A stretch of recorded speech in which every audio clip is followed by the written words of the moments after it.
데살로니가전서 5장 16절부터 18절까지 우리 다 같이 한 목소리로 함께 읽겠습니다. 데살로니가전서 5장 16절부터 18절까지 함께 읽습니다. 시작. 항상 기뻐하라, 쉬지 말고 기도하라, 범사에 감사하라. 이는 그리스도 예수 안에서 너희를 향하신 하나님의 뜻이니라. 아멘. 한 번 더요. 우리 한 번 더 같이 읽습니다. 시작. 항상 기뻐하라, 쉬지 말고 기도하라, 범사에 감사하라. 이는 그리스도 예수 안에서 너희를 향하신 하나님의 뜻이니라. 아멘. 할렐루야. 항상 기뻐하고 쉬지 않고 기도하고 범사에 감사할 수 있는 저와 여러분이 될 수 있기를 간절히 소원합니다. 자, 오늘 이 말씀은 우리가 너무나도 유명한, 너무나도 잘 알고 있는 말씀이죠. 찬양으로도 많이 만들어졌고 우리 교회에도 이 말씀이 적혀있는 앞에 단이 있습니다. 예수 믿은 지 얼마 안 되는 신앙 경력이 짧은 사람도 이 말씀은 교회에서 한 번쯤 들어볼 만큼 가장 많이 성도들의 입에 오르내리고 불리어지고 읽혀지고 또 외워지는 그런 말씀이 되겠습니다. 항상 무엇하라? 기뻐하라. 그 다음에요. 쉬지 말고 기도하라. 범사에 감사하라. 이는 그리스도 예수 안에서 우리를 향하신 하나님의 뜻이라고 하나님 말씀하십니다. 자, 하나님의 뜻이요, 하나님의 생각이요, 하나님의 원하시는 바요, 하나님은 우리에게 하라라고 명령하신 동시에 하나님의 명령입니다. 그렇다면 우리는 이 말씀대로 살아가는 것이 옳습니다. 일단 앞뒤 좌우 보지 말고 이것이 하나님의 뜻이요 하나님의 명령이라고 한다면 우리는 이대로 살아야 할 의무가 있는 존재들임을 우리는 분명히 고백해야만 합니다. 아멘. 그런데 말이죠, 오늘 우리가 이 말씀을 잘 알고 있었음에도 불구하고 많이 들었음에도 불구하고 너무나도 익숙한 말씀임에도 불구하고 이 말씀은 참 우리의 마음속에 괴리감이 그렇게 있을 수가 없어요. 이 말씀과 우리가 안에 얼마나 큰 갭이, 공간이 있는지 너무나도 잘 알고 있는 말씀이기에 너무나도 쉽게 저버리고 혹은 너무나도 익숙한 말씀이기에 너무나도 당연시하면서 우리의 마음에 이 말씀을 무시하지 않았나 하는 생각을 합니다. 여러분, 혹시 제가 분일교회 초두에 여러분과 함께 나눴던 말씀 중에 마태복음 5장에 있는 하나님의 팔복, 산상수훈을 함께 나눴던 때를 기억하십니까? 그때 항상 여러분들에게 뭘 외우라고 그랬어요? 팔복 외우라고 그랬죠? 여러분 지금도 기억하십니까? 다 외우고 계세요? 심령이 가난한 자는, 애통하는 자는, 온유한 자는, 의에 줄이고 목마른 자는, 긍휼히 여기는 자는, 마음이 청결한 자는, 화평케 하는 자는, 의를 위하여 핍박을 받는 자는 복이 있다 하시는 이 8가지의 복. 그때도 제가 그 말씀을 여러분들과 함께 나누면서 제 마음속에 괴리감이 있었던 것이 무엇이냐면 너무나도 익숙한데 이 말씀은 너무나도 우리가 잘 알고 있는데 심령이 가난한 자는 복이 있다는 말씀 얼마나 많이 들었어요. 그럼에도 불구하고 심령이 가난해진다는 거 그렇게 말처럼 쉽던가요? 애통하는 자는 복이 있다는 거 알면서도 애통하고 있는 그 순간에 내가 복받은 자라는 걸 실감하기가 우리에겐 거의 불가능한 일입니다. 그렇죠? 화평케 하는 자, 마음이 청결한 자, 이 모든 것이 하나님 앞에 복받은 자요, 복받는 비결이다. 우리 배우고 알았음에도 불구하고 이것이 얼마나 우리의 마음속에 거리감이 멀어요. 그렇죠? 너무나도 거리감이 멀어요. 실질적으로 이 말씀대로 우리가 살기에는 이 말씀이 내 마음속에 들어와서 내 삶의 원리를 만들어내는 데는 거의 불가능하다고 해도 과언이 아닐 만큼 이 말씀과 우리는 거리를 두고 살았습니다. 역시 오늘도 비슷한 괴리감을 느낍니다. 항상 기뻐하라 하신 하나님의 명령, 쉬지 말고 기도하라 하신 하나님의 말씀, 범사에 감사하라 하신 하나님의 이 뜻이 우리의 삶에 실천되어지기란 너무나도 쉽지 않은 일입니다. 너무나도 거리가 멀고 힘든 일이에요. 그래서 세상 사람들은 우리를 보고, 예수 믿는 사람들을 보고 예전에 그런 말을 했다고 그래요. 유교 믿는 사람들은 초상집에 사는 것 같고 불교 믿는 사람들은 초상집이 난 초상 속에 사는 것 같고 불교 믿는 사람들은 초상집에 사는 것 같고 예수 믿는 사람들은 잔치집에 사는 것 같다 하는 말을 했다고 그래요. 우리 과거의 선조들은 아마도 이 말씀을 우리의 삶으로 실천했나 봅니다. 보여줬나 봅니다. 항상 기뻐하는 것, 쉬지 않고 기도하는 것, 범사에 감사하는 것이 그냥 보여줬나 봐요. 그래서 옛사람들은 우리 믿음의 선배들을 놓고 꼭 잔치집에 있는 사람들 같다. 유교 사람들은 초상을 당해서 마치 죽은 사람 같이 살고 그냥 그 초상 속에 사는 것 같고, 불교 믿는 사람은 초상집에서 아이고 곡하는 것 같이 살아가는데, 저 예수 믿는 사람들은 뭐가 저렇게 즐거운지, 유교 동란 직후에 폐허 위에 잿더미 속에 먹을 것이 없어 굶주린 속에도 뭔가 항상 잔치집에 있는 사람처럼 무시할 수 없을 만큼 그 속에서 우러나오는 이 삶의 원동력, 이 삶의 힘이라는 것은 믿지 않는, 하나님을 알지 못하는 자들에게 충분히 도전을 주기에 충분한 역할을 감당했다고 생각을 합니다. 그런데 현대는 어때요? 현대 예수 믿는 사람들은 그 능력을 잘 발휘하고 있습니까? 거창하게 현대 예수 믿는 사람 들모일 거 없이, 자, 여러분들은 어떻습니까? 여러분들은 정말 항상 기뻐하면서 삽니까? 쉬지 않고 기도하고 있습니까? 범사에 감사하십니까? 그게 얼마나 힘든 일인데요. 에휴, 목사님, 이론이지요. 성경은 성경일 뿐. 절대 따라할 수 없는 경지지요. 혹시 여러분 마음속에 그런 생각 드십니까? 하나님이 명령하셨습니다. 하나님이 말씀하셨습니다. 하나님이 하라 하셨으면 충분히 이런 우리에게 이루어질 수 있는 일인 줄로 믿으시기 바랍니다. 하나님은 헛소리 안 하세요. 헛말, 빈말이 없으신 분입니다. 하나님이 하라 하셨으면 할 수 있는 일도 하나님이 책임져 주시는 줄로 믿으시기 바랍니다. 그렇게 하나님이 오늘 이 명령을 우리에게 주셨어요. 이 말씀은 우리가 여지껏 나누었던 교회 공동체 안에서 여러분 지난주까지 함께 나눴던 말씀 기억들 하시죠? 우리 안에 치료하는 일들이 일어나야 한다. 기억하십니까? 치료하는 일이 있으려면 먼저 그 치료하는 자의 마음속에 반드시 알아야 할 것이 있는데, 깊이 마음에 새겨야 할 것이 있는데, 누군가를 감당하고 그를 치료해주기 위해서는 무엇부터 생각해야 된다고요? 이 치료가 잘 되는 일도 있지만 잘 되지 않는 일도 있다는 것을 우리가 알아야 한다고 했어요. 기억나십니까? 그래서 내가 치료하겠다고 그를 보듬어 안았는데 말이에요. 결과적으로 이 일이 잘 진행돼서 서로가 기쁨을 누리고 감사한 일이 있으면 좋겠지만 그렇지 않은 경우도 발발한다고 그랬어요. 나는 좋은 의도로, 선한 의도로 상대방을 치료해주기 위해서, 감싸주기 위해서 다가갔는데 그 일 때문에 도리어 어그러지고 깨지고 싸우고 다투는 일도 있을 수 있고, 그것 때문에 상처받는 일도 있을 수 있고, 그것 때문에 서로가 갈라지는 일도 있을 수 있다 하였습니다. 이걸 우리가 염두에 둬야 된다고 그랬습니다. 반드시 내가 저 사람에게 선행을 베풀어주면 저 사람도 나에게 선으로 되돌려줄 것이라는 기대감을 버리라 하였습니다. 그것이 되어질 때 진정한 치료는 시작되어집니다. 또 하나 무엇이요? 상대방을 치료하는 일, 서로가 서로를 안아주는 일, 하나 되고 화목되는 일은 단순간에 되지 않는다고 그랬어요. 기억하시죠? 그래서 어떻게 해요? 우리에게 있어야 될 가장 중요한 덕목이 있다면 사람을 놓고 무엇하는 일? 오래 참아주는 일이 필요하다. 그래서 우리 고린도전서 13장 생각해봤잖아요. 사랑은 어떻게 한다고요? 오래 참는다 그랬어요. 그래서 교회 안에서 진정으로 교회 안에 교인들끼리 간에 하나 되어지고 회복되어지고 고침받고 뭉쳐지는 일이 있으려면 가장 근간을 이루는 가장 중요한 배경이 되어야 될 일이 있다면, 이 일을 이루는데 가장 중요한 일이 있다면 성도 간에 서로를 향하여 사랑하는 일이 필요하다 하였습니다. 기억하시죠? 자, 이 맥락에서 우리가 오늘 이 본문의 말씀을 생각해 봐야 합니다. 자, 그렇게 교회 안에서 상대방과 상대방 간에, 이웃과 이웃 간에, 교인과 교인 간에 서로가 사랑하고 서로가 섬겨주고 서로를 치료해주고 말이죠. 서로를 이렇게 감싸주는 일들이 교회 안에 있으면서 서로가 탄탄해지기 시작했습니다. 그런데 우리 지난주까지 들었던 이 말씀도 좀처럼 여러분 쉽습니까? 어렵습니까?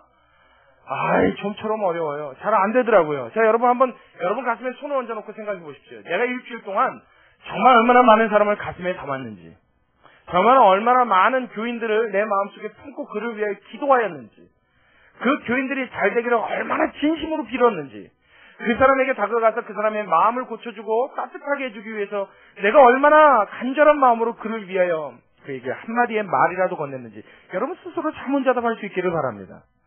여러분 진짜 그렇게 잘 되던가요? 너무나 힘든 일입니다. 잘 되지 않아요. 그래서 교회가 힘이 든 거예요. 그래서 교회가 어그러지는 일이 있는 거예요. 교회가 하나님의 몸을, 예수 그리스도의 몸을 제대로 세우지 못하는 이유가 바로 여기에 있습니다. 이것이 힘들다고요. 성도들 간에 너무나 쉽게 일을 포기해버려요. 그래서 교회 안에도요, 얼마나 이기주의가 팽배해 있는지 몰라요. 교회 안에도 일단 우선 교회 오면 무엇부터요? 나부터.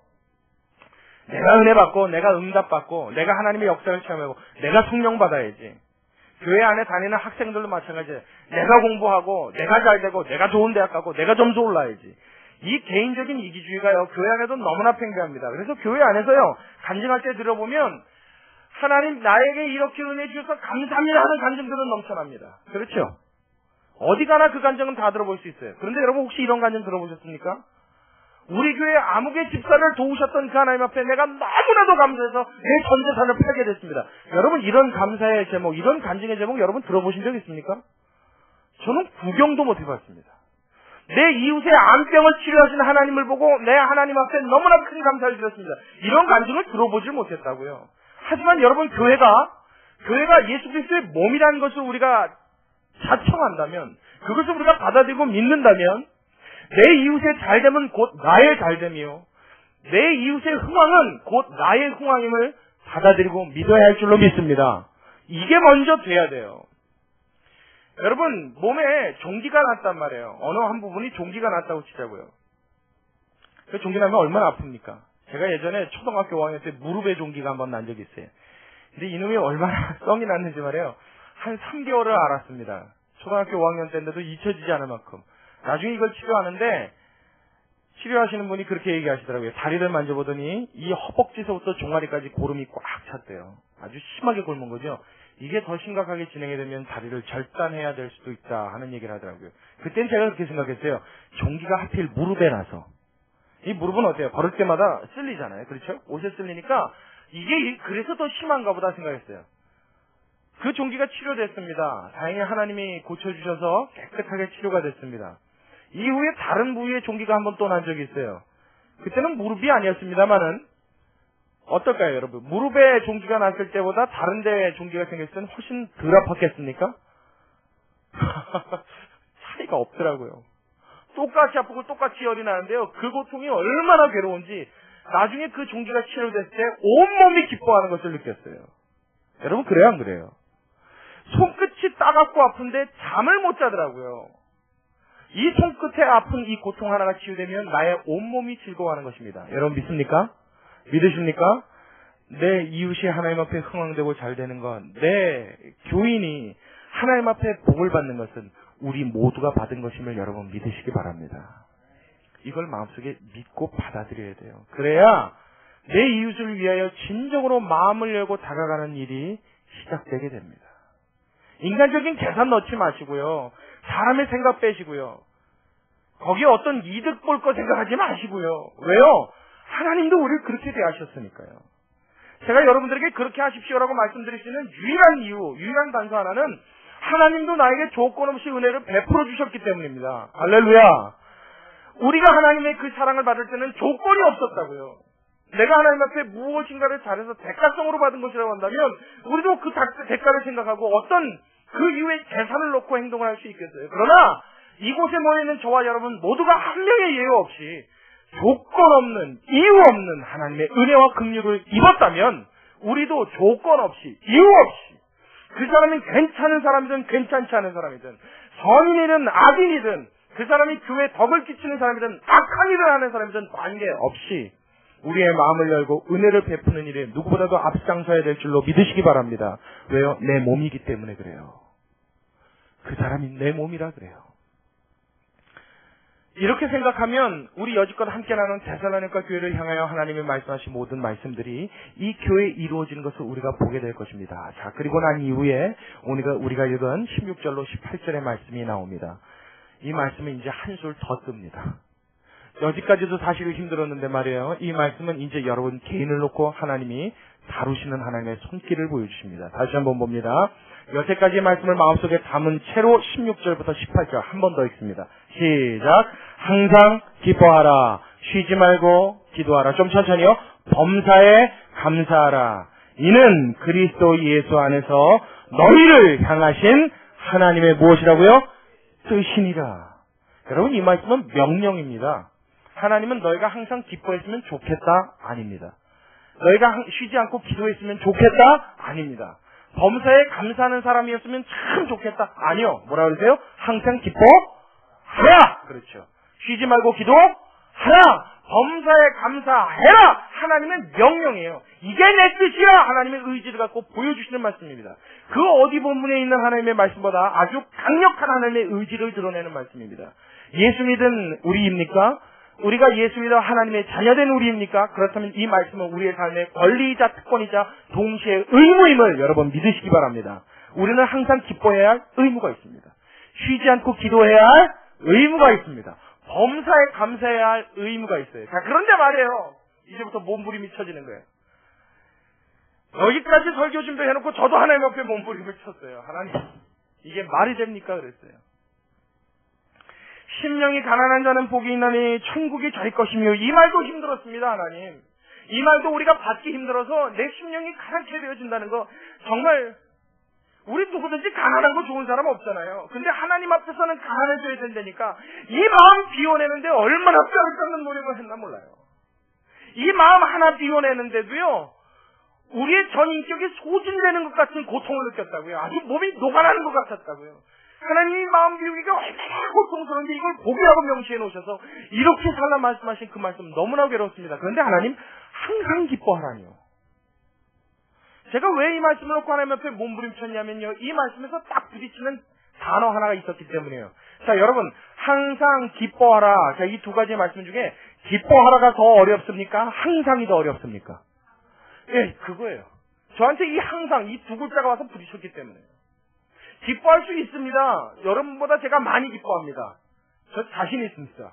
여러분보다 많이 기뻐하고 많이 즐거워합니다. 별로 즐거워할 거 아닌데도 제가 목사기 때문에 그렇겠죠. 하나님 앞에 더 즐거워하고 기뻐합니다. 그럼에도 불구하고 이 두 단어는요, 이 두 글자, 두 음절로 된 이 한 단어는요, 제 마음속에 여간 부딪히는 게 아니에요. 어떻게 기뻐하래요? 항상. 이게 어려운 거예요. 항상 기뻐합니다. 항상. 돼요? 됩니까?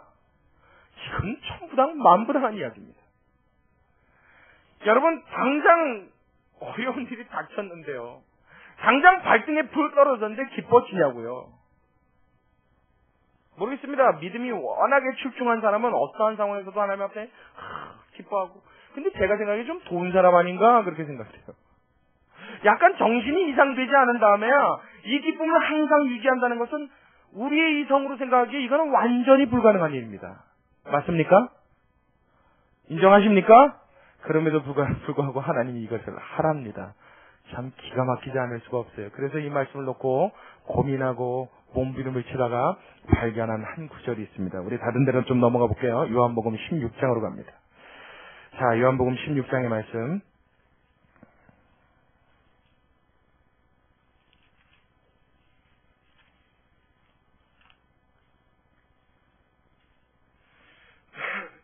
요한복음 16장 22절의 말씀을 우리 같이 보겠습니다. 요한복음 16장 22절.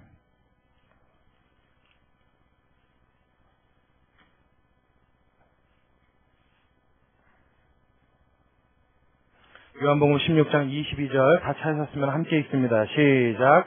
지금은 너희가 근심하나 내가 다시 너희를 보리니 너희 마음이 어떻게 해요? 기쁠 것이요 너희 기쁨을 빼앗을 자가 없느니라. 이 말씀에 가서 제 눈이 머물렀어요. 자, 보십시오. 지금은 너희가 무엇하나? 근심하나. 제자들을 이야기합니다. 예수님의 제자들에게 예수님 당신이 세상에서 이제 얼마 남지 않았고 생명이 다하여 십자가 형을 지고 죽으실 것을 말씀하셨습니다. 그의 생명이 얼마 남지 않은 것을 아시고 그 제자들을 사랑하셨으나 제자들의 마음속에는 예수님이 죽는다는 사실로 인하여 큰 근심이 왔어요. 이 근심 때문에요, 밥숟갈도 제대로 입에 안 넘어갈 정도였던 것 같아요. 얼마나 시기에 빠지고 얼마나 고민했겠어요. 왜냐하면 이 제자들은 예수님한테 올인했거든요.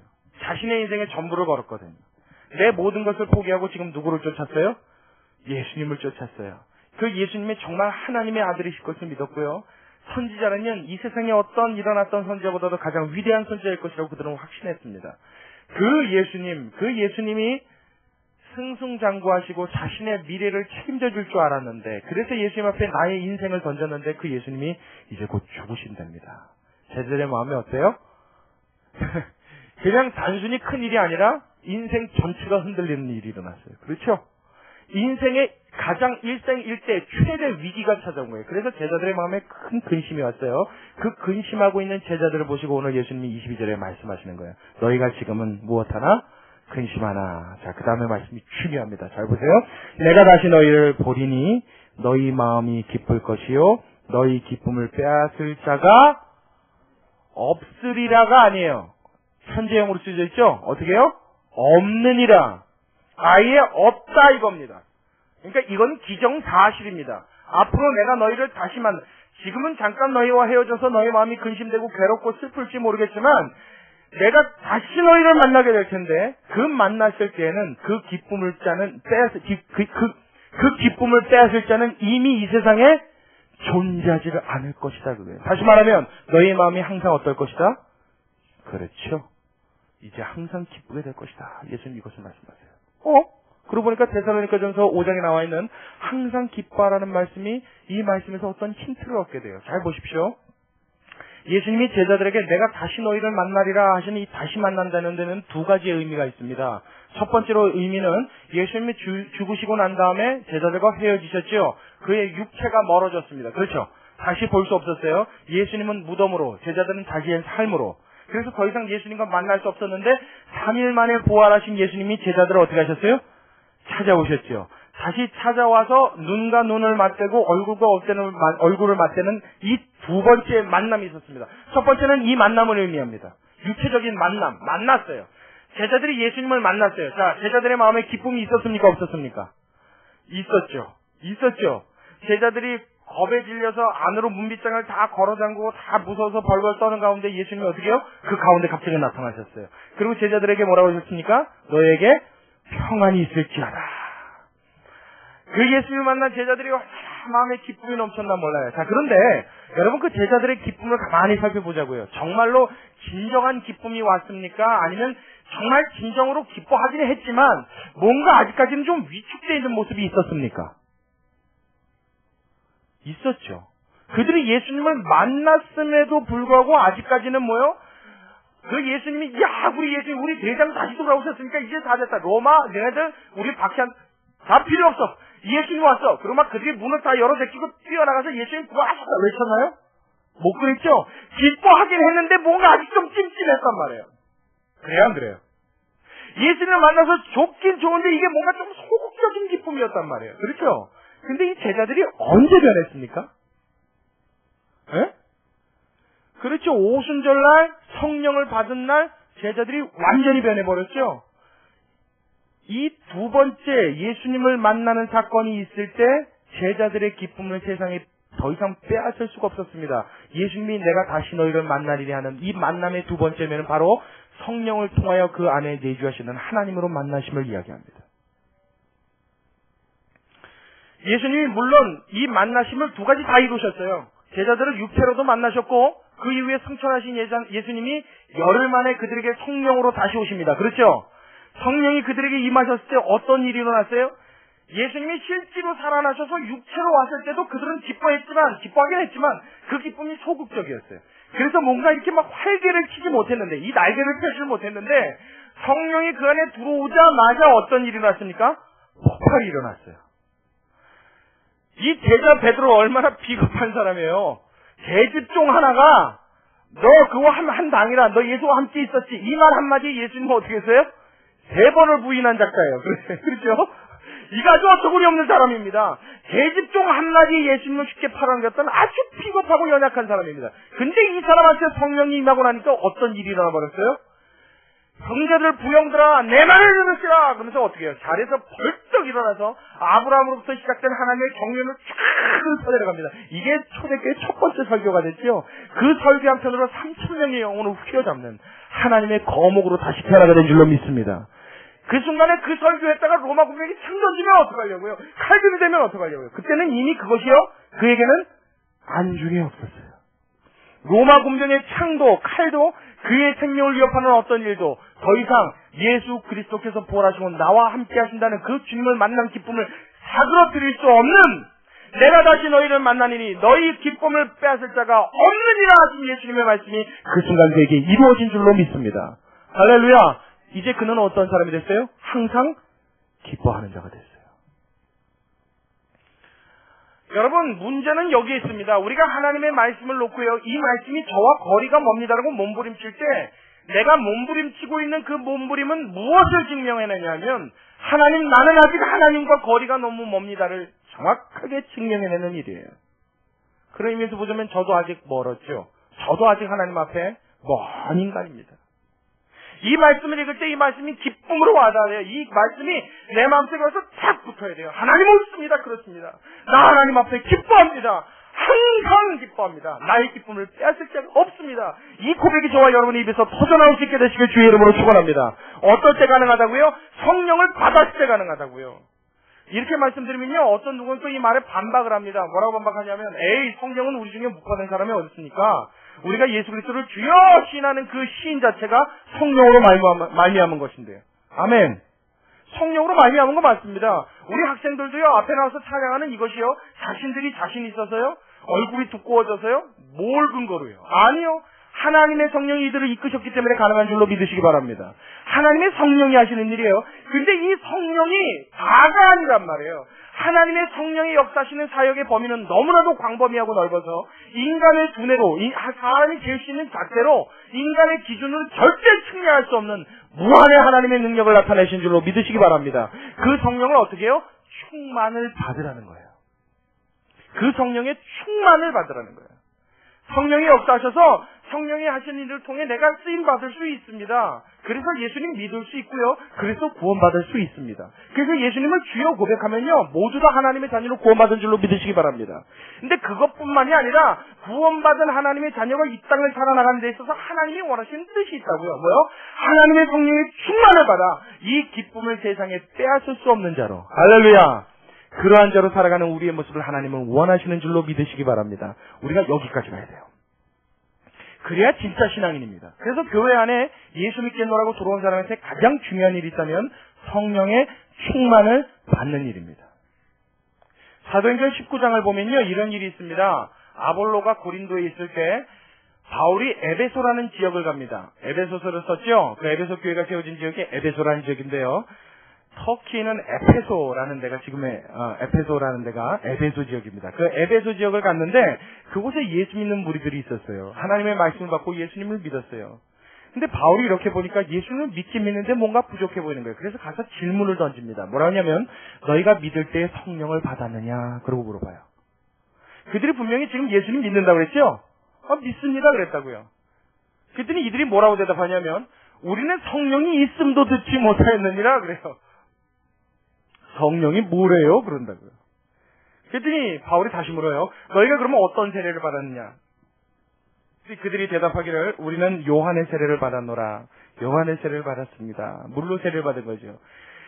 너희가 받은 그 세례를 준 요한이 내 뒤에 오시는 이는 능력이 많으셔서 너희에게 성령으로 주시리라, 성령의 세례를 주시리라 하신 바로 그이가 예수 그리스도를 말한 것이다. 그리고 그들에게 예수 이름을 세례를 주고 그들을 위하여 안수하였더니 어떤 일이 났어요? 각 사람에게 하나님의 성령이 임하였어요. 할렐루야. 각 사람에게 성령이 충만히 임했어요. 그래서 그들이 성령의 말하게 하심을 따라 방언을 말하고 예언을 말하고 하나님의 은사를 경험한 줄로 믿으시기 바랍니다. 이들의 인원이 한 12명가량 되었더라 성경은 기록합니다. 자, 무엇을 말하냐면 성령이 나에게 역사하셨기 때문에 우리가 예수 믿고 교회 안에 들어온 일이 일어났습니다. 이것은 성령의 1차적인 사역입니다. 이것도 분명히 하나님이 하신 일 맞습니다. 내가 하나님을 위해서 헌신하고 열심으로 노력하고 애쓰는 것, 이거 하나님의 성령이 하신 일 분명히 맞습니다. 근데 하나님의 성령은요, 이게 다가 아니에요. 이게 끝이 아니에요. 하나님의 성령이 더 강하게 확 불을 지피시면 어떤 일이 일어나요? 그 하나님의 성령이 나의 전인격을 사로잡아서 이 세상에 어떤 것도 감히 손댈 수 없는 하나님의 확신으로 우리 삶을 일시에 변화시키시는 능력이 나타나게 되는 줄로 믿으시기 바랍니다. 우리가 이걸 원해야 된다고요. 그래서 하나님의 무엇을요? 성령의 충만을 원하는 거예요. 이걸 구하는 겁니다. 하나님 앞에 방언 받는 거예요. 여러분 샬라샬라 이상한 말 하고 싶어서 방언합니까? 그거 여러분 필요 없어요. 그거 원해서 한다면요, 아무 필요 없는 거예요. 예언이요. 내가 다른 사람보다 뛰어나서 미래의 일을 막 말하고 싶어서 예언의 은사밖에 원합니까? 여러분 예언의 은사라고요. 보니까 앞으로 잘 될 거야. 더 어려워질 거야. 무슨 점쟁이를 만들어주는 게 예언의 은사가 아니에요. 예언이란 것은 하나님의 말씀을 대언하는 걸 말합니다. 제가 지금 하고 있는 이 일도 뭐요? 이게 예언입니다. 이 예언 중에 미래의 일을 말하는 일이 포함 포함되는 것뿐입니다. 이런 은사들이요, 이거 왜 받기 원합니까? 이거 왜 하길 원합니까? 심지어 성경은 뭐요? 방언한 자는 통역하기를 힘쓰라 그랬어요. 더 큰 은사를 사모하라, 성경은 이야기합니다. 왜요? 하나님이 그걸 주시기 원하시기 때문에요. 왜 원하십니까? 그 은사를 받고 하나님의 성령의 충만함을 받으면 이 세상이 감당하지 못하는, 이 세상의 어떤 것도 빼앗을 수 없는 하나님의 기쁨이 그의 마음을 사로잡기 때문인 줄로 믿으시기 바랍니다. 그러니까 예수 믿으면 제일 먼저 무엇이요? 성령 받기를 간구해야 합니다. 성령 안 받아도 어쩜 그렇게 신앙생활을 잘하는지 참 전 신기해요. 성령 안 받고 어떻게 기도합니까? 성령 안 받고 어떻게 봉사합니까? 성령 안 받고 어떻게 하나님의 뜻을 따라 삽니까? 하나님의 뜻이 뭐라고 그랬다고요? 항상 기뻐하라. 쉬지 말고 기도하라. 범사에 감사하라. 성령 없이는 이 일은 저와 여러분에게 애시당초 불가능한 일인 줄로 믿으시기 바랍니다. 무엇이 있을 때만요? 하나님의 성령을 통하여 그 예수님을 다시 만났을 때, 다시 그 하나님의 말씀에 사로잡히고 그 성령에 사로잡혔을 때 세상에 빼앗아갈 수 없는 기쁨이 저여 여러분의 마음속에 가득하게 되는 줄로 믿으시기 바랍니다. 그러니까 사실은 이 기쁨은 내가 기뻐하는 겁니까? 하나님이 기쁘게 하시는 겁니까? 그렇죠. 그래서 우리에게 불가능한 일을 하나님은 명령하신 거예요. 내가 하는 일이 아닙니다. 우리 한 구절 말씀을 한 군데만 좀 더 찾아봤으면 좋겠어요. 우리 고린도후서 6장으로 한번 가보겠습니다. 고린도후서, 로마서 다음에 있는 고린도전서 뒤에 고린도후서, 고린도후서 6장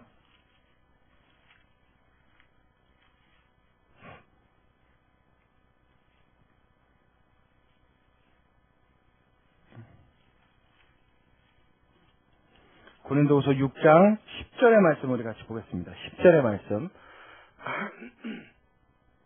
고린도후서 6장 10절. 291면에 있어요. 고린도후서 6장 10절 함께 읽습니다. 시작.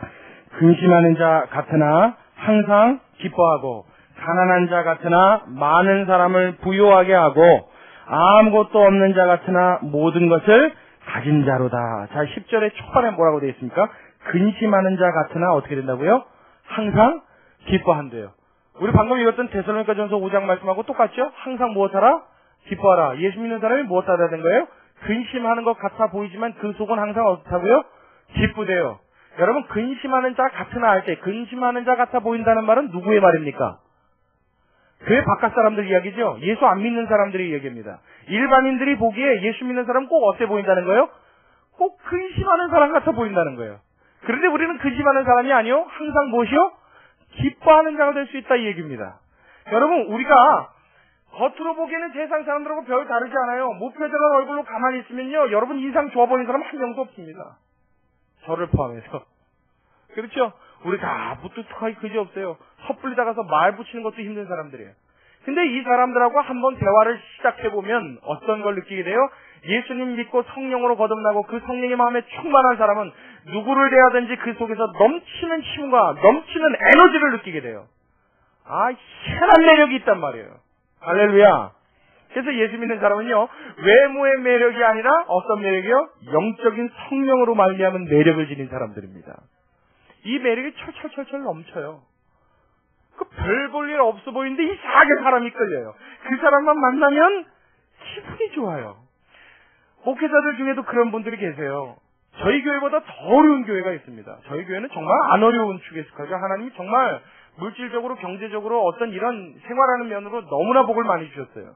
저는 그렇게 믿습니다. 그런데 어떤 교회는요, 개척해서 정말 정말 저렇게 고생하면서도 목회할 수 있을까 할 정도로 힘든 그런 교회 목회자들도 가끔 만나요. 너무너무너무 고생을 해요. 밥을 실제로 굶어요. 제가 그런 모습을 봤어요. 그런데 그 목회자의 얼굴을 보면요, 부끄러워서 고개를 못 들 정도예요. 기분 되게 나쁩니다. 이건 좋은 의미에서 기분 나쁘다는 거예요. 도대체 뭔데 싶어요. 얼굴에서 이상한 미소를 봐요. 그건 꾸며서 나오는 게 아니죠. 이렇게 억지로 웃으려고 얼굴을 막 이렇게 하면요, 이게 발발발발 떨립니다. 이렇게요. 그 미스 코리아 그 선발대회 여러분 요즘엔 잘 못 보는데 옛날엔 그거 했다 그러면 다들 그거 보느라 정신이 없었어요. 미의 여신을 뽑는 이거 축제 얼마나 대단합니까? 여자들이 정말 꾸밀 수 있는 모든 걸 다 꾸미고. 근데 암만 꾸며도 한 10년 지나고 보니까 진짜 촌스럽더라고요. 그래서 그때 당시에는 얼마나 잘난 척하고 갔나 몰라요. 막 걷는 것도요, 폼이 앞뒤로 막 흔들면서 그리고 자기 어떻게든지 이 라인 좀 보이려고 이거 야신하다는 거. 몸을 이리 꼬고 저리 꼬고 그거 쥐안 나나 몰라요. 그거 되게 힘들답니다. 그 본인들도 그렇게 얘기하더라고요. 근데 더 웃긴 건 뭐예요? 제일 웃긴 거. 그 미스 코리아서 말이야 할 때 막 안녕하세요 막 코 이렇게 해갖고 좀 미스 경남지 누구야 막 이러잖아요. 그래서 그런 것도 되게 웃으면서 보는데 그보다 더 웃긴 게 있어요. 그걸 볼 때마다 하여튼 제가 박장대소 하는 게 뭐냐면 얼굴이에요, 얼굴. 여러분들도 그렇죠. 그게 웃는 겁니까? 우는 겁니까?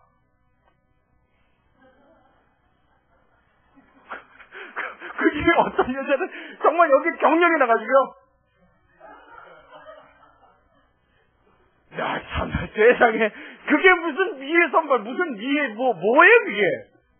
이게 웃기지 않은데 웃을래니까요? 걷는 건 또 오죽이나 불편해요. 힐은 이런 걸 신어가지고. 야, 차라리 그냥 수수하게 청바지에 면티 입고 나와서 살짝 웃어주면 더 이뻐 보이겠다. 여러분, 그래요, 안 그래요? 그렇죠? 이게 꾸민다고 되는 게 아니라고요. 이 미소는 말이에요, 이 기쁨은 말이에요, 속에서부터 우러나오는 겁니다. 속에서 감출 수 없는 그 기쁨의 힘이요, 나의 이 머리 뚜껑을 열고 내 온몸으로 전해지는 하나님의 능력인 줄로 믿으시기 바랍니다. 그래서 이 기쁨은 하나님이 주시는 축복이에요. 이건 사람이 갖고 싶다고 가져지는 게 아니에요. 내가 기뻐야 지금 무슨 일이 일어난다고요? 이거 떨린다고요? 이러고 다닌다고요? 저와 여러분의 삶 속에 이 기쁨이 무엇인지 깨닫는 일이 일어나게 되시길 주의 이름으로 축원합니다. 성령으로 충만을 받아 하나님의 기쁨이 무엇인지 여러분들이 아시게 되시길 주의 이름으로 축원합니다. 성령의 충만을 받으라. 하나님이 원하시는 일이에요. 성령의 충만을 받으면 어떤 일이 일어나는 줄 아십니까? 자연이요, 여지껏 서 있던 그 자연이 아니게 돼요. 내 뒷동산, 내 집에 서 있는 뒷동산이 그냥 뒷동산이 아니게 됩니다. 하늘에 떠가는 구름이요, 그냥 구름이 아니에요. 체험해 보시라고요. 우리 학생들 제가 더 도전 주고 싶어요. 체험해 보라고. 약오르지? 뭔지 모르겠지? 성령의 충만을 받으면요, 기도 끝나고 나올 때 나를 향하여 손을 흔드는 산을 보게 돼요. 그 피조물들이 살아서 하나님을 찬양하는 모습을 내 영으로 느낀다고요. 할렐루야. 구름이 지나가면서 내가 하나님의 영광을 입었으면 그들이 찬양해주는 모습을 보게 됩니다. 기도할 때요, 예수님이 더욱 애쓰고 힘써 기도하시니 이면에서 마치 땀이 떨어지는 핏방울 같이 되었더라. 천사들이 내려와 예수님의 기도를 더욱 도왔더라. 할렐루야. 내가 기도할 때 하늘로부터 하나님의 사자들이 내려와 내 기도를 돕는 것을 경험하게 될 줄로 믿으시기 바랍니다. 신비적인 일이라고요? 아니요, 일상적인 일입니다. 대단한 일이라고요? 아니요, 평범한 일입니다. 놀라운 일이라고요? 아니요, 지극히 아무 일도 아닙니다. 하나님께서 나에게 하시는 일을 그저 내가 이제 볼 수 있게 된 것뿐입니다. 여지껏 하나님이 나를 도우셨던 그 하나님의 손길을 이제 내가 느낄 수 있게 된 것뿐이에요. 여지껏 나를 향하여 모든 피조물들이 하나님의 뜻을 쫓아 하나님의 사람으로 온전히 서기를 고대하고 고대하던 일이 이제 일어났음을 내가 느낄 수 있게 된 것뿐입니다. 그랬더니 내 마음에 뭐가 넘치더라고요? 감당할 수 없는 기쁨이 넘치더라고요. 이 기쁨을 빼앗아갈 수 없는 자가 돼버리더라고요. 할렐루야. 이런 사람들이 교회 안에 한 명 한 명씩 자리를 잡을 때마다 이 교회는 하나님의 폭발적인 능력이 나타나게 되는 줄로 믿습니다. 자, 두 번째로요, 17절의 말씀, 쉬지 말고 기도하라. 자, 우리 에베소서 6장 8절의 말씀을 우리 먼저 한번 보겠습니다. 에베소서 6장 8절. 에베소서 바로 앞에 있어요. 빌립보서, 골로새서, 빌립보서, 에베소서 한 세 번째 앞에 있습니다. 에베소서 6장 우리 18절의 말씀을 같이 봅니다. 에베소서 6장 18절.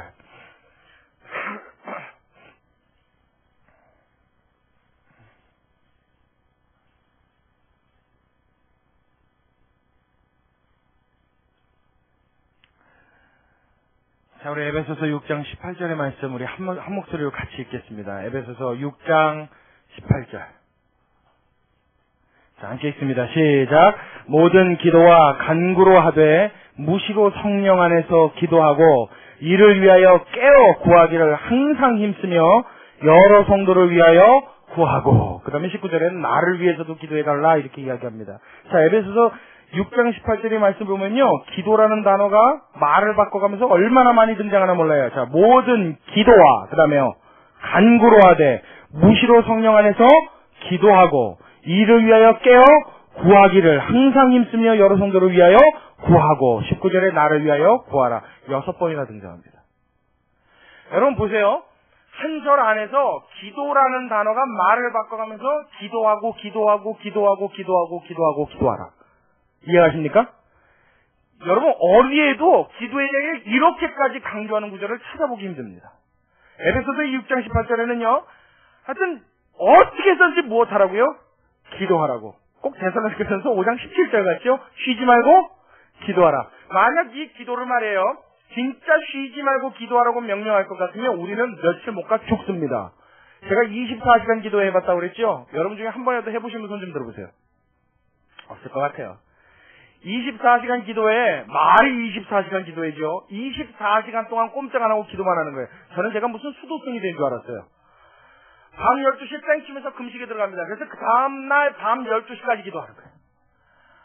나중에는 할 말이 없으니까요. 아버지, 아까 했단 말 제가 또 다시 하기는 그렇고 주님 아시죠. 그러다 졸아요. 아시죠. 그러다 시간을 보면 6시간 가 있고요. 24시간이 지났는데 어딘지 몰라요. 잠도 안 재웁니다. 그때는 24시간 동안 꼬박 밤을 새우기도 거예요. 화장실 가는 거 외에는 아무것도 못해요. 정말요, 이 뼈 마디가 아주 그냥 차가차가 쑤셔요. 근데 쉬지 말고 기도하면 그 24시간 기도회를 어떻게 해야 돼요? 평생 해야 돼요. 할 수 있겠어요? 말 자체가 불가능이죠, 벌써. 하나님의 요구 자체가 벌써 무리수가 있는 얘기입니다. 자, 그런데 오늘의, 에베소서 6장 18절을 봤더니 뭐라 그래요? 모든 기도와 간구로 하되, 모든 기도와 간구를 항상 하되, 항상 이를 위하여 깨어 구하기를 항상 힘쓰고 서로 여러 성도를 위하여 구하고 나를 위하여 구하고 항상 이렇게 기도하되 어떻게 하라고요? 무시로 성령 안에서. 아시겠어요? 이게 성령을 받은 분들이면 얼른 와요. 근데 성령을 못 받은 분들은 그거 어떻게 하는 거야? 이럽니다. 저도 예전에 그랬어요. 24시간 쉬지 않고 기도할 수 있는 방법이 있다고요. 에이, 잠도 안 자고요. 아니요, 자면서도 할 수 있다고요. 나의 영혼이 깨어 있으면 됩니다. 아멘. 참 이 얘기가 말이에요. 아시는 분들은 기가 막히게 알아듣는 얘기인데 모르는 분들은 이런 말을 하면 그게 뭔지 도대체 감도 못 잡는 이야기입니다. 감 못 잡으시는 분들은요. 딱 이 시간 한 가지만 하십시오. 속으로 쌤 내십시오. 알아듣는 분들을 보면서 속에서 셈이 나기를 축원합니다. 셈이 나야 돼요. 셈이. 막 뭔데 나는만 몰라. 왜 난 몰라. 여러분 그런 거 있죠. 한 30명이 앉아서 같이 무슨 얘기를 듣는데 29명이 확 웃어요. 근데 나는 몰라. 그 뭐야? 그럼 여러분 기분이 어때요? 그 기분 느끼시라고요. 자, 성령에 대한 이야기를 할 때 난 모르겠어. 이게 뭐야? 24시간 무시로? 이게 무슨 소리야? 성령 안에서 무시로 하는 기도가 뭐야? 해보시라고요. 어떻게 해요? 성령의 충만을 받으시면 됩니다. 하나님의 성령이 충만을 받으면요. 내 영이 하나님의 영과 교감을 합니다. 할렐루야. 방언을 할 때 이럴 것 같아요. 여러분, 방언을 말하면요. 이게 무슨 말인지 알아요? 와샬라깔라발라깔라까 샬라깔라. 알아요? 이게 무슨 말인지? 참고로 저는 그렇게 방언 안 합니다. 제가 와샬라깔라 이렇게 안 하는데, 막 이렇게 하잖아요. 어떤 사람은 랄랄랄라 그러기도 하고, 어떤 사람은 코카콜라 막 그러더라고요. 그리고 또 심지어는 어느 교회 갔더니 방언하고 싶으면 할렐루야 많이 하래요. 그래서 기도할 때 손 들고 할렐루야 이렇게 꼬여고 방언한다. 이게 무슨 방언이에요? 그런 거 아니고. 이게 여러분 이건 개구리 짖는 소리죠? 개구리 와와와와 하는 소리랑 똑같아요. 이거 여러분 무슨 말인지 알아요? 몰라요. 근데 여러분 배가요 항해를 하다가 조난을 당하면 무전을 치지요. 그럴 때 쓰는 보호가 모스보호라고 그러는데 모스보호 하면 뚜뚜뚜 하면 이게 뭐 SOS인가 그렇게요. 정확히는 않습니다. 제가 배워보지 못해서 이렇게 뚜뚜뚜뚜뚜뚜뚜뚜 그럼 여러분 이게 무슨 소리인지 알아요 몰라요? 근데 이게 하나의 기호화되어서 이것이 말을 전달하는 능력을 가지고 있어요. 그렇죠? 하나의 약속의 체계입니다. 우리가 하는 말이요. 와샬라발라깔라깔라 막 해도요. 이게 뭔지 못 알아듣습니다. 그냥 와샬라깔라지 그게 무슨 말입니까? 근데 방언을 말할 때 어떤 일이 일어나는 거예요? 내 안에 계신 성령이 영어로 말하게 하시는 거예요. 하나님이 내 안에 들어오셔서 나의 영이 하나님의 영을 향해서 서로 말을 하게 하시는 거예요. 그래서 내가 무슨 말을 하는지 모르는데 내 안에 무슨 일이 일어나요? 나의 영이 힘을 확 받는 일이 일어납니다. 그래서 성경에 방언 많이 말하는 것은 너희를 위하여 유익하다 그렇게 이야기해요. 개개인을 위하여 유익한 일이요. 방언 많이 말하는 것이 유익합니다. 방언 기도 많이 하십시오. 여러분의 영이 점차적으로 맑아질 것입니다. 하나님의 영으로 충만케 되어지고 하나님과 교감을 나누는 일이에요. 이게 방언을 말하는 겁니다. 방언만 말해서요? 아니, 어떨 때는 말하지 않아도요, 내 영이 하나님의 영과 교감을 느낄 때가 있어요. 성경에 예를 들면, 아나니아와 삽비라가 베드로한테 왔지요. 재산의 일부를 감춰놓고, 이거 재산입니다. 그러고 바쳤더니, 베드로가 그것을 딱 보자마자 뭐라고 그랬어요? 내가 어찌 하나님의 성령을 속이느냐? 그랬죠. 베드로를 속였는데, 지금 베드로가 뭐라고 말했어요? 내가 속인 것은 나를 속인 게 아니라 누굴 속였다고요?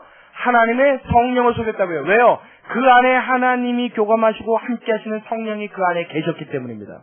그러니까 비록 베드로 자신은 그게 전 재산인지 감춘 건지 몰랐어요. 근데 누가 알아버렸어요? 그 안에 계신 성령이 하신 거예요. 지금 베드로는 뭐 하고 있는 거예요? 하나님의 성령과 교감이 일어나는 거예요. 그걸 뭐 일반에서는 투시의 은사가 무슨 소모줍니까? 600만 불의 사나이에요? 이렇게 보면 다 보여요? 두두두두두두 보여요? 아니요, 안 보여요. 못해요. 그런 거 못해요. 하나님이 알게 하시는 부분만 아는 거예요. 하나님이 아시는 것을 하나님의 사람으로 알게 하시는 일입니다. 이게 성령의 교감이라고 그래요. 하나님과 성령의 교감이 이루어지면요, 무시로 성령 안에서 하나님과의 대화가 가능합니다. 이걸 뭐라고 말한다고요? 쉬지 않고 기도한다 말해요. 아시겠어요? 이 참 중요한 겁니다. 왜 여러분 항상 기뻐하는 일도 쉬지 않고 기도하는 일도 어떨 때 가능해요? 하나님의 성령의 충만을 받을 때 가능합니다. 여러분 모두에게 하나님의 성령의 충만이 있길 주의 이름으로 축원합니다. 초대교회 시대에도요 하나님의 성령 받는 일을 얼마나 중요시 여겼나 몰라요. 예수님의 제자 요한도 사마리아 사람들이 하나님의 말씀을 받았다함을 듣고 그들에게 갔더니 그들이 아직 성령이 받기 전, 성령이 임하시기 전이다. 그래서 어떻게 해요? 성령이 임하시기를 간구하고 각 사람 머리 위에 안수하기 시작해요. 그랬더니요, 안수받는 자들마다 성령을 받아요. 우리 교회도 여러분의 마음속에 하나님 앞에 이 소원을 갖는 순간 하나님이 이 기적을 일으키실 줄로 믿으시기 바랍니다. 뭐요? 원해야 돼요. 간절히 원해야 돼요. 금덩어리 100개를 얻는 것보다 더 간절히 원해야 돼요.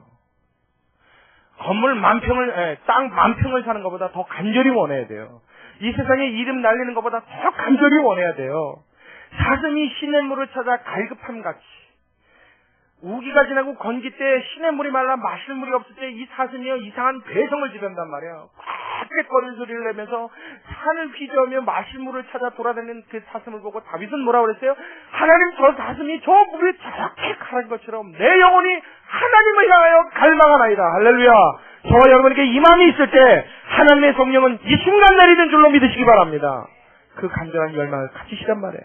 그럼 어떻게 해요? 항상 기뻐하는 일, 쉬지 않고 기도하는 일, 더불어 범사에 감사하는 일까지 저와 여러분의 삶 속에 일어나게 되는 줄로 믿으시기 바랍니다. 이 마지막 감사하는 것은요, 제가 길게 이야기하지 않겠어요. 여러분 주변에서 보시고 알 거예요. 감사할 상황이 아닌데 감사하는 모습 보신 적 있습니까? 없습니까? 있어요. 그게 누구 때문에 가능하다고요? 하나님의 성령 때문에 가능해요. 걱정하는 일이 산뜸인데 걱정해야 할 일만 눈앞에 잔뜩 쌓여 있는데 마음이 어떻게 해요? 감사하게 돼요. 누가 하시는 일이요? 성령이 하시는 일이에요. 이상합니다. 내가 생각해도 이해가 안 갑니다. 내 자신이 생각해도 도대체 이해가 안 돼요. 내가 지금 감사할 상황이 아닌데 감사해. 우리 학생들 요번에 수련회 갔을 때 얘기 들었죠? 그 찬양인도 하시는 분 PK? 그분 맞아요? 우리 집에 쌀이 없다고 그 얘기 들었어요? 무슨 말인지 모르시네요. 제가 그 얘기할게요. 저도 가서 보지 못해서 못 들었는데 얘기를 전해드렸습니다. 찬양인도 하시는 분이 한 곡을 딱 부르고 나는데 숨을 확 몰아내면서 나 힘들어. 더 이상 못 불러. 나한테 앵콜하지 마. 그랬더니 애들은 어때요? 더 하죠. 사실은 준비했어. 그러더래요. 근데 하는 얘기가 뭐라 그러냐면 내가 지금 이렇게 노래 부르고 춤출 때가 아니라고 아이들한테 하는 얘기예요. 우리 집이 너무 힘들어서 지금 쌀이 떨어졌는데 먹을 게 없다고. 묻지 마, 진짜라고. 그러니까 애들이 막 깔깔거려 더 웃었을 거 아니야. 먹을 게 없어서 우리 집 식구들이랑 우리 새끼는 지금 굶고 있는데 난 여기 와서 니네들 앞에 춤추고 노래한다고. 그러면서 뭐라 그러냐면, 그런데 어떡하냐고 내 마음이 기쁘고 즐겁다고. 내 생명이 다하는 순간까지 나는 앞으로 계속 이렇게 춤출 거라고. 할렐루야. 할렐루야. 밥이 굶어 비어 춤출 수밖에 없는 원동력이 어디서 나와요? 그 안에 성령이 불을 지펴버리는 거예요, 마음에. 그리고 난 이후에 밥 굶는 일은 하나님이 해결해 주신 줄로 믿으시기 바랍니다. 야, 이 믿음이 없는 자들아, 하나님 말씀하시잖아요. 그는 백합화를 보아라. 오늘 피었다가 내일 아궁이에 사라지는 그 들풀들도 솔로몬의 모든 영광을 입은 옷도 그 꽃만 하나 갖지 못하였는데 하물며 너희일까 보냐 믿음이 적은 자들아. 공중 나는 새를 보아라. 저 새가 얼마나 값어치 없는지. 저게 몇 아싸리 우리 팔리는데 그게 어떤 말이 어떤 놈이 팔렸는지 너희 눈에나 드느냐, 생각이나 하느냐. 관심주차 없는 저 미물 하나도 하나님이 입히시고 먹이시니 저들이 먹고 사는 것 아니냐. 하물며 너희일까 보냐 믿음이 적은 자들아. 내 삶에 어떤 일이 일어났어요. 어려워요. 고통스러워요. 그런데 걱정이 안 돼요. 왜요? 내 아버지가 아시니까. 내 아버지가 그걸 가만두지 않으실 테니까. 할렐루야. 이 믿음이 어디서 나온다고요? 성령 충만해서 나온다고. 이거는요, 억지로 그렇게 믿으려도 도저히 못 믿는 겁니다. 누가 주실 때만요. 하나님이 주실 때만 가능한 일인 줄로 믿으시기 바랍니다. 그때 뭐가 일어나요? 감사가 일어나요. 그래서 범사의 모든 일이 다 감사해야 돼요. 굶는 일이 감사하고요. 괴로운 일이 감사하고요. 역경이 감사하고요. 고단한 일이 감사하고요. 피곤하고 힘든 일이 감사해지기 시작해요. 근데 여기까지는 제가 여기까지만 말씀드렸어요. 여기까지만요. 왜냐하면 전 여기까지 이것만 느꼈어요. 여태까지 제 삶 속에 이렇게 돌아보니까 맨날 고단한 일, 맨날 피곤한 일, 맨날 모함당한 일, 맨날 억울한 일, 맨날 괴로운 일, 맨날 이거 천지더라고요. 교회에서 5년 동안 죽어라 생각하고 그 교회 청소년들을 부흥시켜놨어요. 한 200명 이상이 됐습니다. 중고등부가요 200명이 꽉 한번 통성기도 합시다. 주여 그러면요 애들 기도가 어른 기도보다 커요. 얼마나 뜨거웠나 몰라요. 그쯤 되면 여러분 칭찬받을만 합니까 안 합니까? 저는 그때 당시에 제가 되게 칭찬받을 줄 알았어요. 그 교회 사임하고 딱 나왔는데요. 이 일은 제가 여러분 덕이 앉아있는 일이라 여기까지만 얘기할게요. 좋지 않은 일이 있었어요. 얼마나 마음이 괴로웠나 몰라요. 온통 하나님 앞에 하나님 도대체 내가 하는 일은 왜 맨날 요만한 욕거리입니까 할 것밖에 없었어요. 그런데도 하나님이 제 마음속에 그때마다 감사의 조건을 주시는 것을 발견했어요. 그래서 여기까지는 여러분들에게 이 말씀만 드렸어요. 괴로워도 힘들어도 외로워도 슬퍼도 나는 안 울어. 캔디처럼. 외로워도 슬퍼도 나는 안 울어. 나는 감사해. 왜요? 하나님이 감사해 주시니까. 저 여태까지 이것만 느꼈어요. 근데 요즘 들어서 제 인생에 자꾸 감사할 일이 하나씩 생깁니다.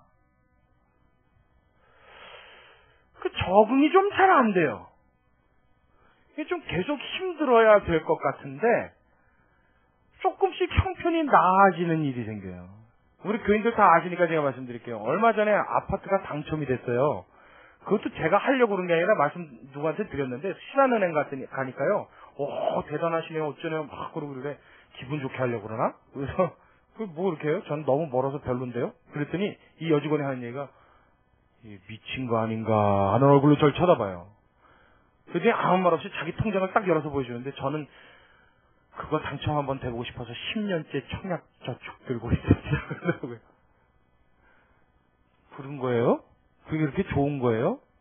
그러면 그거 어떻게 되면 잘 되는 거네요? 그랬더니 잘 쳐다보면서 이 표정이 참 묘했어요. 한심하다 하는 표정도 아니었고 대단하다 하는 표정도 아니었어요. 어중간한 표정이 지면서 저러니까 성도들이 그렇게 애써서 해주셨지. 그분도 교회 다니시는 분이더라고요. 저랑 나이가 동갑이었어요. 여직원이 그래요. 예. 그랬더니 근데 아무래도 그게 지금 칭찬이에요? 욕이에요? 그리고 제가 물었습니다. 그랬더니 그 여직원이 하는 얘기가 나름 칭찬이에요. 그러시는 거예요. 너무 기가 막힌가 봐요. 저는 그런 거 생전 몰랐거든요. 근데 그게 당첨되고 나니까요. 굉장히 신기하더라고요. 와! 이게 나한테 되네? 이런 일도 있네. 그래서 저는 원래 그게요. 한 50명 뽑는데 미달이나 된 줄 알았어요. 보니까 51명 뽑는데 51명 당첨되고 예비 당첨자가 그보다 더 많아요. 그리고 그 예비 당첨자에서 못 낀 사람이 또 더 많아요. 엄청난 거더라고요. 할렐루야. 그래서 되게 신기하고 참 좋았어요. 그런데요. 여러분 오해 말고 잘 들으세요. 여기까지더라고요. 그것 때문에 밤잠이 안 온다든가 그것 때문에 신천지를 본 것 같은 환상이 잡힌다든가 그렇지도 않아요. 제가 여지껏 살아오면서 내가 없다, 버려야 된다 했던 것이 제 의지와 상관없이 하나하나씩 지금 생기는 상황이에요. 하나님 앞에 처음 교회 개척해놓고 주님 우리 2년 안에, 불가능하면 3년 안에라도 하나님 교회 이전할 수 있게 제한 내는 건물 하나님 좀 허락해 주십시오. 기도했더니 이제 교회를 짓겠대요. 보통 이쯤 되면요, 제가 밤잠을 못 자야 정상입니다. 그렇죠? 막 이게 들뜨고 흥분돼서 이게 너무 좋아서 막 날마다 이러고 다녀야 돼요. 근데 그렇지도 않더라고요. 완전히 마음의 포기가 되고요. 그 부분이 내 마음을 사로잡을 수 없었더니 막상 생겨도 사로잡질 못하더라고요. 그래서 뭘 깨달았냐면요. 아하! 없다가 있으면 굉장히 좋잖아요. 그렇죠? 있다가 없어도 하나님 앞에 감사함이 있지만, 없다가 있어도 하나님 앞에 감사하지만, 없다가 있었다가 다시 없어져도 감사할 수 있겠구나. 이게 진짜더라고요. 이게 더 이상은 있느냐 없느냐, 되느냐 안 되느냐, 뭐가 보였냐 안 보였냐, 이 자체가 나의 마음을 감사하고 혹은 감사하지 못하게 하는 기준이 되지 않더라고요. 이 말씀을 가만 봤더니 뭐요? 내가 너희를 다시 만나리니 그때는 너희 기쁨을 빼앗을 자가 없느니라.